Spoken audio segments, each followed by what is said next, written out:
కన్యవారికి గనక చూసుకున్నట్లయితే మీకు మీ యొక్క రాస్యాధిపతి మీ లగ్నాధిపతి అయినటువంటి బుధుడు రుణరోగ శత్రుస్థానంలో శత్రు జయస్థానంలో రాహుతో కలిసి ఉన్నాడు. ఇక వివాహము పార్ట్నర్షిప్ స్థానంలో శనికుజులు రెండు డిఫరెంట్ గ్రహాలు కలిసి ఉన్నాయి. 12లో కేతు ఉన్నాడు, దశమంలో గురువు ఉన్నాడు. చంద్రుడు మీకు రాశి నుంచి 12 రాశులు తిరిగి 12వ భావం వైపు వస్తాడు ఈ నెల మొత్తం చూసుకున్నట్లయితే.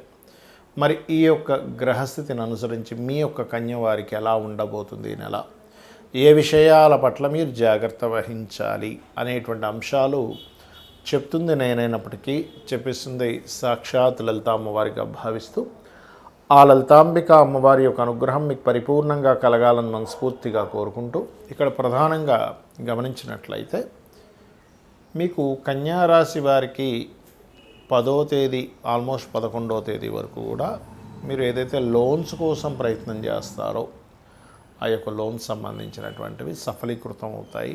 కొన్ని బిజినెస్ కాంపిటీషన్ రిలేటెడ్ సంబంధించిన వాటిలో బాగా సక్సెస్ ఉంటుంది.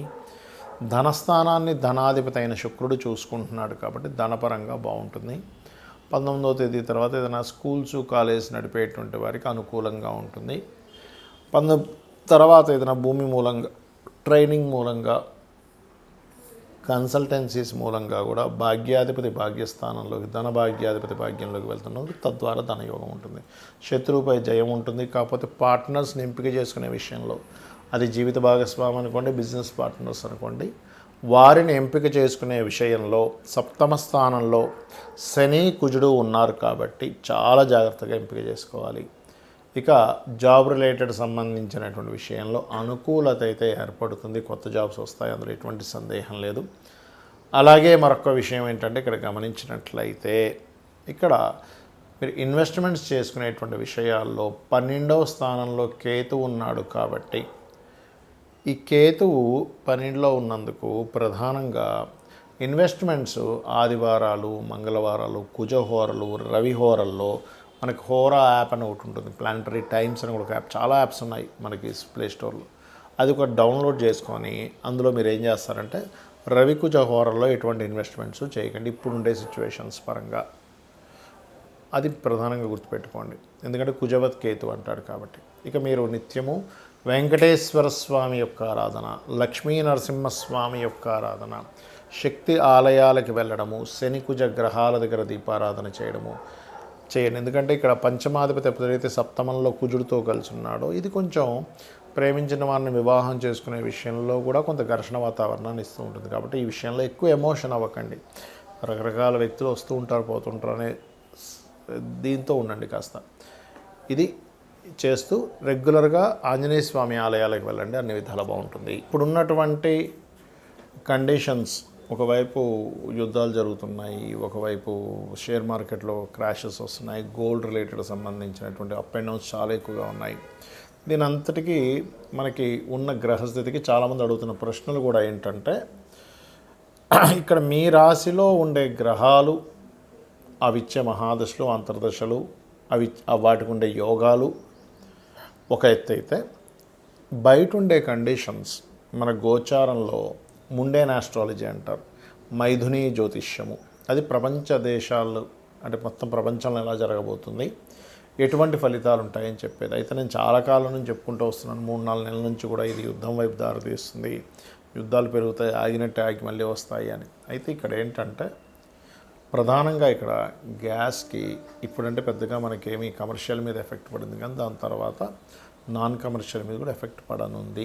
కాబట్టి ఖచ్చితంగా అందరూ కూడా ఇంట్లో ఇండక్షన్ స్టవ్, ఇంకా ఏ మార్గాల్లో, బొగ్గులైతే బొగ్గులు, కర్రలైతే కర్రలు, ఈ మార్గాల్లో 2-3 మార్గాల్లో పెట్టుకోండి వండుకునే పద్ధతి. రెండవది, కేవలం అన్నం వండుకుంటే సరిపోతుంది, మిగతా మనం పొళ్ళు కానీ ఆవకాయలు కానీ చేసుకొని తినొచ్చు అనేవి కూడా కొంచెం స్టాక్ పెట్టుకోండి. మనీ జాగ్రత్తగా పెట్టుకోండి, ఎందుకంటే ఇంటర్నెట్ ఇబ్బంది పడనుంది. ఇది ఆల్రెడీ 2-3 నెలల నుంచి మళ్ళీ చెప్తున్నాను, మళ్ళీ ఇంకోసారి గుర్తు చేస్తున్నాను మీకు. నా వీడియోల్లో 3 నెలల క్రితమే ఇది ప్రస్తావించడం జరిగింది ఇంటర్నెట్ గురించి. అలాగే మరొక విషయం ఏంటంటే, ఎందుకంటే క్యాష్ కొంచెం పెట్టుకుంటే ఇంటర్నెట్ కట్ అయినా మనం ఇవాళ రేపు మనం వాడేటువంటిది ఏదైతే ఉంటుందో ఈ ఫోను స్కానింగ్ చేసి అదొక ఇబ్బంది అయితే పరిస్థితి ఏంటి. కాబట్టి అలాగే మరొక విషయం ఏంటంటే, ఇది ఇప్పట్లో ఆగదు వారు. ఇది కొంచెం లాంగ్ టర్మ్ కానీ వెళ్తుంది, నెలలు సంవత్సరం వెళ్ళినా సరే ఆశ్చర్యపోవాల్సిన పని లేదు. దీన్ని దృష్టిలో పెట్టుకొని మీ యొక్క లైఫ్ స్టైల్ని ప్లాన్ చేసుకోండి.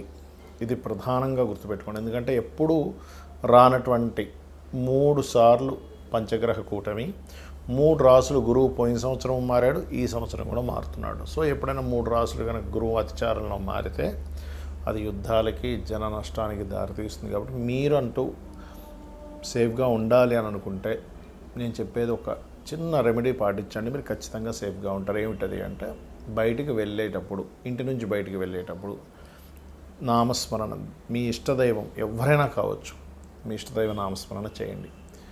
ఉదయం నిద్ర లేచిన వెంటనే చేయండి, బయటికి వెళ్ళేటప్పుడు చేయండి, నిద్రపోయేటప్పుడు చేయండి. నిద్రపోయేటప్పుడు నమశివాయ మంత్రాన్ని, నిద్ర లేచిన వెంటనే మీ ఇష్టదైవాన్ని చూసుకోవచ్చు, లేదా స్కందుని చూడవచ్చు.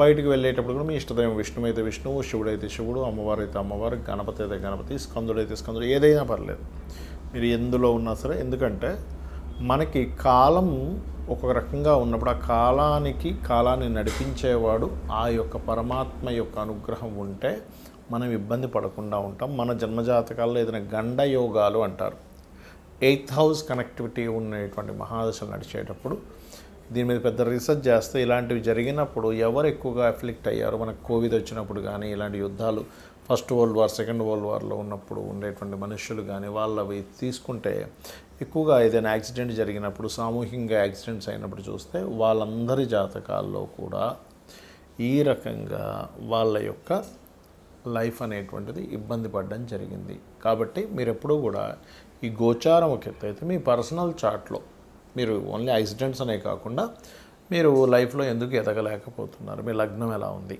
మీరు ధనపరంగా ఎందుకు మీరు పడుతున్నంత కష్టంకి ఫలితం రావట్లేదు, మీ ధనయోగం ఎక్కడ బ్లాక్ అయింది, దానికి చిన్న చిన్న రెమెడీస్తో చేసుకోవచ్చు.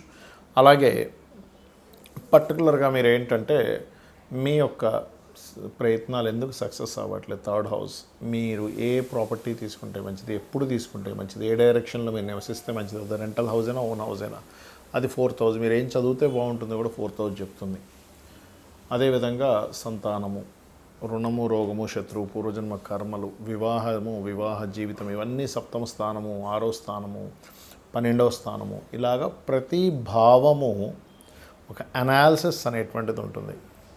మీ లైఫ్లో ఎందుకు ఇలా జరుగుతుంది, మీ లైఫ్లో ఎందుకు ఈ రకమైనటువంటి ఇబ్బందులు వస్తున్నాయి, దీన్ని చాలా సింపుల్గా లలితా సహస్రనామాలు చేసుకుంటూ, మీకు పలానా దాని మీద ఎక్కువ ఇబ్బంది ఉంది, ఎగ్జాంపుల్ అప్పుల మీదే ఎక్కువ ఇబ్బంది ఉంది, అప్పులకే ఎక్కువ ఇబ్బంది పడుతున్నారు, ఓం అపర్ణాయే నమః అనే మంత్రం మీరు నిత్యము స్మరిస్తే మీకు తెలియకుండానే మీ యొక్క లైఫ్ స్టైల్ మారుతుంది. తద్వారా మీకు సంపద పెరుగుతుంది, తద్వారా మీకు ఏదైతే అప్పులు ఉన్నాయో అప్పులు క్లియర్ అవుతాయి. అంటే మీ ఆలోచన విధానం ఎలా అప్పుల్ని క్లియర్ చేయాలనే వైపు మీ ఆలోచన తిప్పుతుంది. అంతేగాని ఏ పని చేయకుండా ఇంట్లోకి వచ్చిన అపర్ణాయ నమః అనుకుంటా అంటే ఆకాశంలోంచి మూటపడి మీరు అప్పులు తెచ్చడం జరగదు. మీ యొక్క విధానాన్ని మారుస్తుంది. అలాగే ఓం సంపత్కరీ సమారూఢ సింధుర వ్రజసేవితాయే నమః అనే మంత్రము ఫైనాన్షియల్ గ్రోత్ ఇస్తుంది. అదేవిధంగా కొంతమందికి హెల్త్ ఇష్యూస్ ఉంటాయి బికాజ్ ఆఫ్ 6th హౌస్. దీనివల్ల ఇంకొంతమంది ఇక్కడ కంటే కూడా విదేశాలకు వెళ్తే బాగా సెట్ అవుతారు, బాగా సక్సెస్ అవుతారు. అలాంటప్పుడు ఏంటంటే వాళ్ళకి 10-12 కాంబినేషన్, 12-2 కాంబినేషన్స్ అంటారు. అప్పుడు వాళ్ళు ఇక్కడికంటే బయట దేశాలకు వెళ్తేనే సక్సెస్ అవుతారు. ఇంకొంతమంది వ్యాపారాల్లో సక్సెస్ అవుతారు, మరి కొంతమంది ఉద్యోగంలో సక్సెస్ అవుతారు. అది మీ పర్సనల్ చార్ట్లో ఉంటుంది. కాబట్టి ఈ పర్సనల్ చార్ట్ కూడా చూసుకోండి. ఈ వార్ ఎఫెక్ట్ వల్ల మీరు ఎఫెక్ట్ అవ్వకూడదు కాబట్టి ముందుగా చెప్తున్నాను. నేను మొదట్లో చెప్పినటువంటి, ఎందుకంటే గ్యాస్ ఇప్పుడు మనకి కమర్షియల్గా ఇబ్బంది వస్తుంది కానీ నాన్ కమర్షియల్ వాళ్ళకి ఇంకా ఇబ్బంది స్టార్ట్ అవ్వలే, కానీ ఫ్యూచర్లో ఖచ్చితంగా స్టార్ట్ అవుతుంది.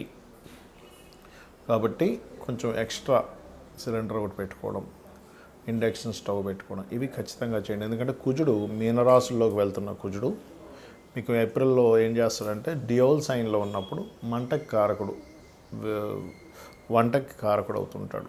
కాబట్టి అక్కడేమో డియోల్ అంటే ప్రతి ఇంట్లో 2-3 పొయ్యిలు పెట్టుకుని యోగాన్ని ఇస్తాడు. కాబట్టి అటువంటి ఫలితాలు రానున్నాయి. కాబట్టి చేయండి. నిత్యము లలితా సహస్రనామాలు చేసుకోండి, అన్ని విధాలా మీకు బాగుంటుంది.